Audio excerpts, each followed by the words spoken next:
అహోబిలం తెలుగుగంగ కాలువలో పడిపోయిన బాలుడి మృతదేహాన్ని గుర్తించిన పోలీసులు నిన్న వినాయక నిమజ్జన సమయంలో తెలుగుగంగ కాలువలో పడిపోయిన లాలు భాషా అనే బాలుడు ఈ రోజు అహోబిలం నుండి బాచిపల్లె వెళ్లే బ్రిడ్జి దగ్గర శవమై తేలాడు.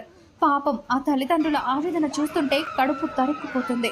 దయచేసి ప్రతి తల్లిదండ్రులు పిల్లల్ని జాగ్రత్తగా కనిపెట్టుకుని ఉండాలని కోరుకుంటున్నాం.